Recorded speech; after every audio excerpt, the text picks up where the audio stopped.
제 목표가 있습니다. 저는 최근에 K7을 샀습니다. 흉기차니 뭐니 하지만 저는 만족하고 있어요. 제 목표는 3년 뒤에 현재 기아 K7이 적어도 테슬라의 모델 S, 가능하면 포르쉐 파나메라 정도로 가는 겁니다. 특히 테슬라의 감성은 개인적으로 이제 애플을 넘는다고 생각합니다.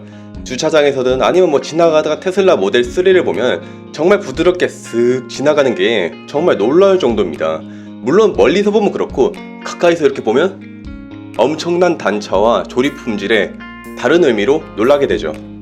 하지만 누가 뭐래도 지금 테슬라에서 시작된 전기 자동차 붐은 금방 꺼지지 않을 겁니다. 테슬라는 자율주행도 세계 톱이죠. 삼성전자 이재용 부회장과 현대자동차의 정의선 수석 부회장은 2020년 7월 현대 남양연구소에서 만났습니다. 국내 두 기업의 최고의 총수들이 미래 차에 대해 논의한다는 것에서부터 앞으로의 자동차 시장은 매우 밝고 파이도 커질 것이라는 것을 간접적으로 알 수 있죠. 여기서 삼성은 인공지능, 5G, 바이오, 반도체 중심 전장 부품을 4대 미래 성장 사업으로 뽑았는데요. 현대자동차도 전기자동차에 엄청난 연구와 투자를 하고 있고 독삼사의 아우디 역시 브랜드 최초 양산형 전기차인 이트론의 출시를 앞두고 있죠. 물론 전기차가 경제적이냐, 그리고 자율주행차가 안전하냐, 여기에 대해서는 여러가지 갑론을박이 있을 수 있지만 전기차와 자율주행차가 새로운 시대의 핵심으로 부상했다는 점은 반박할 분이 없을 것입니다. 그런데 저도 알고 여러분도 알고 유튜버도 다 알고 있는 이런 고작 전기차, 자율주행차 이야기하자고 제가 이런 거창한 제목을 달지 않았습니다. 사실 이 분야는 제 전공입니다. 제가 작년 12월까지 연구를 했던 분야죠. 그래서 그게 뭐냐? 삼성이 4대 미래 성장 사업 중 하나로 꼽은 전장 사업에 속하는 차량용 반도체입니다. 전장은 쉽게 말해서 전자장치, 장비, 기기 이런 것들을 말하는데요. 여기서 말하는 전장은 자동차용 전장입니다. 예를 들어 요즘 나오는 자동차들은 옛날 자동차랑 다르게 전자장치들로 가득하죠. 전기차에 쓰는 배터리도 넓게 보면 자동차용 부품, 전장 사업이고요. 내비게이션부터 보행자를 인식하고 멈추는 기능들, 차선과 차로의 중앙을 맞춰주는 기능들에 쓰이는 온갖 센서들, 이게 사실 정말 꿀이죠. 저는 사실 초보 운전자라서 차선을 잘 못 맞추는데 이 기능 덕에 너무 편합니다. 또 차량용 카메라들, 통신 장비들 모두 전장 사업에 속합니다. 생각해보세요. 최근에 차량을 출고받으신 분들은 자동차가 달리는 컴퓨터 같다는 생각이 안 드시던가요? 테슬라의 전기차들을 보면 정말로 이거는 컴퓨터나 다름없어요. 앞으로 모든 자동차들에는 차량용 반도체들이 엄청나게 탑재될 겁니다. 여러분, 테슬라와 독삼사를 비롯해서 현기차에서도 지금 전기자동차에 엄청나게 힘을 싣고 있다는 것이 피부로 느껴지지 않나요? 그런데 이 전기차 그냥 굴러갑니까? 전기 배터리만 있으면 굴러갑니까? 배터리에 가해지는 전력을 해석하고 또 이 전력을 변환하며 통제해줄 시스템이 필요하지 않을까요? 배터리뿐 아니라 온갖 센서부터 또 통신 장비 이런 것들은 뭘로 컨트롤할까요? 기계식 레버로 드르륵 드르륵 하면서 조절할까요? 아니겠죠. 반도체가 하겠죠. 이제 느낌이 오시나요? 이 엄청난 시장의 가능성을. 여러분, 구글에 차량용 반도체 시장 규모 검색해보세요. 거의 대부분의 전문가들, 기자들, 그리고 금융업계 종사자들이 어떤 미래를 그리고 있는지 또 예상하고 있는지. 물론 전문가들은 쉽게 틀립니다. 그런데 재밌는 건 많은 전문가들이 아주 밝은 미래를 예상하고 있지만 정작 많은 사람들은 이걸 잘 모르고 있다는 것. 왜냐면 이 시장은 우리 눈에 잘 띄지 않습니다. 자동차 안에 숨어져 있어 우리는 그걸 눈으로 보기 어렵습니다. 운전을 하며 온갖 자율주행 보조 기능들, 센서들을 이용하지만 그 속에 숨어있는 반도체를 모르고 살아가죠. 이 시장은 아주 견고합니다. 최강렬 기자의 표현을 빌리면 요란하지 않지만 강합니다. 현재 전세계 반도체 총매출의 5%에 불과하지만 이 반도체 시장은 아주 강합니다. 기사 제목에 전력 반도체는 차에 가해지는 전기를 변환하고 통제하는 역할을 수행합니다. 그런데 여러분, 자동차에 얼마나 많은 전기가 흐를까요? 핸드폰을 충전하는 전기로 자동차가 통제될까요? 자동차 모터가 돌아갈 수 있는 정도의 출력을 컨트롤해야 되고 또 파워를 제공해야 되는데요. 상식적으로 생각해봐도 꽤 많은 전기가 흐르고 있지 않을까요? 그런데 통상적인 반도체 소재들이 자동차에 가해지는 높은 전압을 견딜 수 있을까요? 예를 들어보죠. 일반적으로 500A 정도의 고전류가 흐르고 납니다. 그런데 이 고전류로 인해 온도가 엄청나게 올라갑니다. 그러면 조금 어렵게 얘기하자면 실리콘의 경우 제 역할을 수행하지 못하며 진성 거동이라는 걸 보이게 되고 다른 소재들도 디펙트와 페일이 발생하게 됩니다. 즉 자동차용 반도체는 엄청난 내구도, 신뢰성을 가져야 합니다. 왜냐면 높은 온도, 높은 전기를 견뎌내야 하기 때문입니다. 그렇기에 이 시장은 고도의 기술이 필요해요. 기술 진입 장벽이 엄청나게 높아요.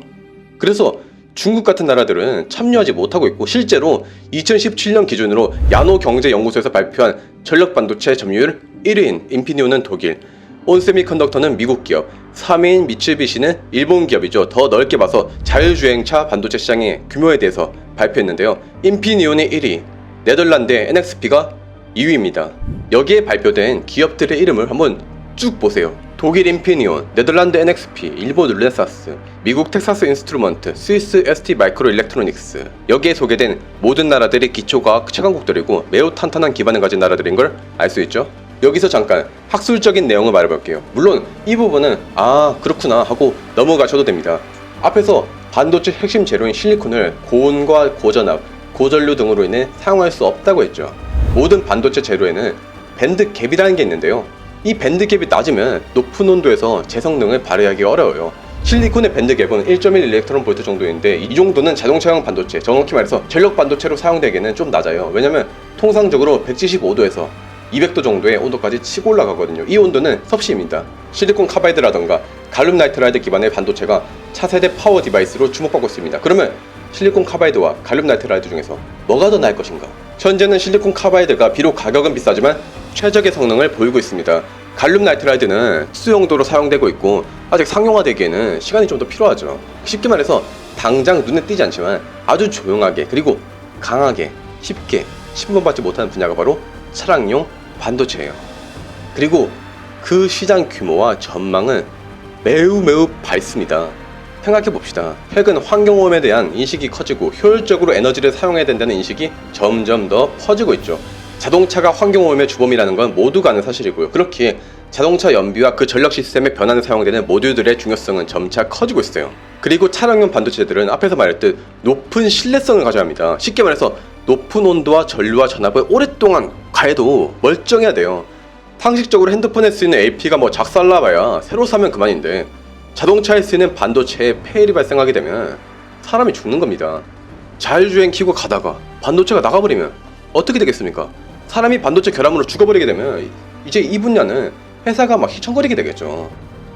아직까지는 우리나라에서 이 분야가 상당히 생소한 편입니다. 실제로 연구하시는 분들도 그렇게 많지는 않아요. 저도 아는데 세계 최고의 반도체 기업 중 하나인 삼전이 모르지 않겠죠.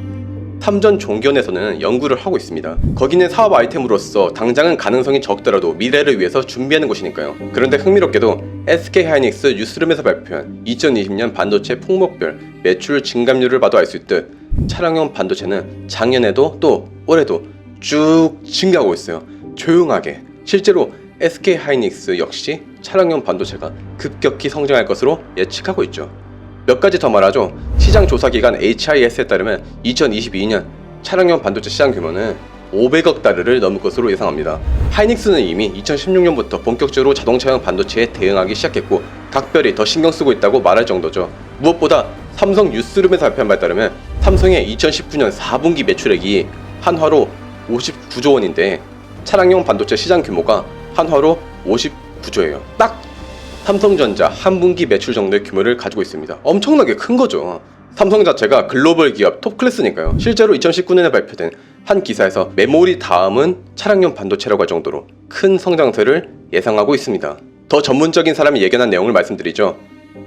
세계 최대 반도체 패키지 기업 중 하나인 앵커에서 자동차 부문을 총괄을 맡고 있고 수십 년간 이 분야에 종사한 프라사드 도는 2020년 5월 차량용 반도체 전망에 대해 언급합니다. 여기서 프라사드 도는 최근 반도체 경기 여파로 자동차 업계 전망은 밝지 않다고 말합니다. 왜냐면 자동차 생산량이 점차 감소하고 있으니까요. 보스치에 따르면 올해 자동차 생산량은 최소 20% 감소할 것으로 전망합니다. 코로나 등의 영향도 있겠죠. NXP와 인피니온 등도 다소 아쉬운 1분기 매출을 발표하기도 했죠. 그러나 그는 덧붙입니다.